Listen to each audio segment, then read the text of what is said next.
इंदिरा जी एक बार ईरान गए थे और ईरान में वो भाषण दे रही थी और उस भाषण में उन्होंने नेहरू जी के साथ जो बातचीत हुई थी उसका उल्लेख किया। खुद ने कहा है, उन्होंने कहा, और मैं जो इंदिरा जी ने कहा था उसको कोट कर रहा हूं, जब किसी ने मेरे पिताजी से पूछा, यानी नेहरू जी से पूछा कि उनके सामने कितनी समस्याएं हैं, तो उन्होंने उत्तर दिया था 35 करोड़। नेहरू जी ने जवाब दिया था कि उनके सामने कितनी समस्याएं हैं, बोले 35 करोड़। उस समय हमारे देश की जनसंख्या थी 35 करोड़। अब आगे देखिए, 35 करोड़ देशवासी नेहरू जी को समस्या लगते थे। ऐसा कोई मुखिया हो सकता है क्या जी? और इस बात का उदाहरण देते हुए इंदिरा जी ने आगे कहा कि आज देश की जनसंख्या 57 करोड़ है, इसलिए मेरी समस्याओं की संख्या भी उतनी ही बड़ी है। यानी पिताजी को 35 करोड़ समस्या वाले देशवासी लगते थे, अब 57 करोड़ उनको समस्या।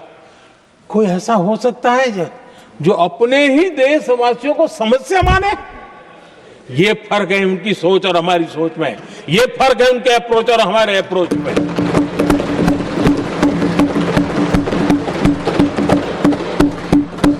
नेहरू जी हो या इंदिरा जी हो या पूरी कांग्रेसी बिरादरी हो, ये लोग भारत के लोगों को समस्या मानते हैं। आदरणीय सभापति जी, मेरे कई कोटेशन मिलेंगे।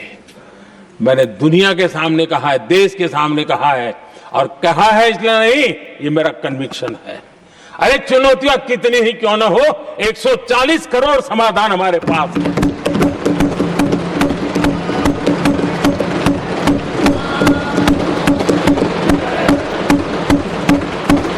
हमारे लिए देशवासी समर्थक की पूंजी है। हमारे लिए हर देशवासी भारत का उज्जवल भविष्य का नियंता है, निर्माता है, कर्ता धर्ता है। हम उसको समस्या कैसे कह सकते हैं? ऐसी सोच वाले लोग अपने परिवार का ही भला करेंगे और किसका करेंगे? आदरणीय सभापति जी, देश के लोगों का अपमान करते रहना एक कांग्रेस के स्वभाव में पड़ा हुआ।